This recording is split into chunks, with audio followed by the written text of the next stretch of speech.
This morning we witnessed a shocker in the F1 world as Romain Grosjean and Kevin Magnussen announced that they will be leaving Haas at the end of the 2020 season. Now let's look into why they decided to leave and where they will go and what options are available for Haas in 2021.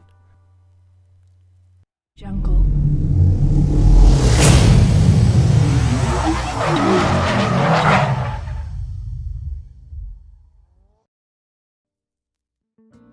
It was no secret that Romain Grosjean has been underperforming over the last few seasons. Being known for his consistency and having a crash, Grosjean has been compared to the infamous Pastor Maldonado for all the wrong reasons. Although he has his fair share of good moments, these were sadly few and far between, and to be honest, Grosjean was no stranger to screwing them up. Grosjean's relationship with Haas team principal Günther Steiner also didn't help things either. The Netflix documentary really showed just how damaged their relationship was between Grosjean and Steiner. And so when it came to contract renewal time, it was clear that if Grosjean stayed on, it would be out of reluctance from Haas. Even though Grosjean has big financial support behind him, it wasn't enough for a team as small as Haas to keep him on. Now let's move on to Magnussen. Kevin has been at Haas since 2017 and he's been performing quite well. A man who seems to be driving on the edge all the time, Magnussen seemed to be the perfect fit for Haas. Although he missed out in the driver's standings to Grosjean in his debut season with the team, in 2018 he would up his form and he would go on to beat Grosjean in 2018-19, and he is currently beating him in the 2020 driver's standings. Magnussen was a much more consistent driver compared to Rogro, but it seemed that he suffered from the same relationship issues with their team principal as the Frenchman. Putting broken doors aside, Magnussen's relationship with Günther Steiner was beginning to fall apart around the European stage of the 2019 season. If the Rich Energy fiasco wasn't enough on Haas's plate, a disastrous Canadian Grand Prix, which Magnussen described as the worst experience in an F1 car, and the embarrassing double DNF from the team in Silverstone, Magnussen and Steiner were no longer seeing eye to eye. Moving on to 2020, Haas are having a bad time. They're currently 9th in the driver's standings and their overall package isn't performing as well as they'd hoped. Ferrari's power unit controversy has badly affected their car and their customers as well. To make matters worse, Günther Steiner has told fans that their focus is now in 2022, where the new technical regulations are coming into place. So it will be another stint of pain before there is some gain. Sorry to interrupt you guys, but I'm just here to remind you that 96.5% of you all aren't subscribed. So why don't you be different and go and subscribe to my channel? As for Grosjean and K-Mag, I honestly don't know if I'm honest. I believe that Kevin will stay on and find another seat elsewhere.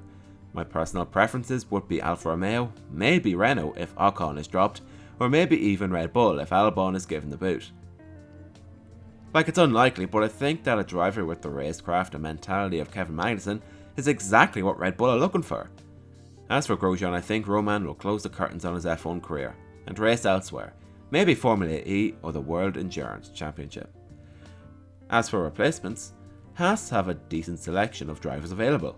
For starters, they have the experienced veterans such as Sergio Perez, as well as everyone's favourite substitute Nico Hülkenberg. But that's not all they have to offer. This year's Formula 2 grid has really shown us what Ferrari's young drivers can do behind the wheel. Three hot choices could be Mick Schumacher, Callum Ilott and Robert Schwartzman, all Ferrari Academy racers, and all three of them are racing for the F2 Championship. My favourite for the Haas seat would be Callum Ilott, and I would expect Mick Schumacher to race for Alfa Romeo next year, and maybe Robert Schwartzman races alongside him.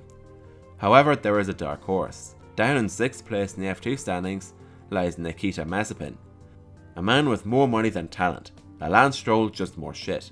His billionaire father actually owns the F2 team he races for, and he even made an offer to take over the Haas F1 team.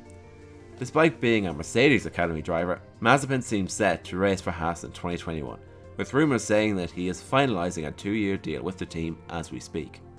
This would mean that we would have yet another paid driver in F1. Sure, Niki Lauda was a paid driver, but that guy was talented, meanwhile other paid drivers weren't.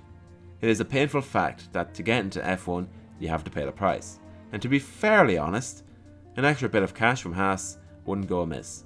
My only issues with Mazepin is that he's proven to be a hothead, and not only that, he just isn't really as good as the likes of Ilott or Schumacher.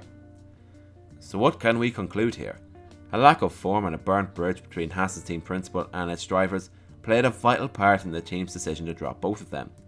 And the future is bright for the young F2 drivers, for as long as the 4 F2 drivers I mentioned in this video are in F1 next season. So what do you think is going to happen with Haas? Who will be a Haas F1 driver next year? And where do you think Grosjean and Magnussen will go next year? And how many of Gunther's doors will be broken between now and 2022? Anyways, remember to like, comment and subscribe, and I hope to see you all soon.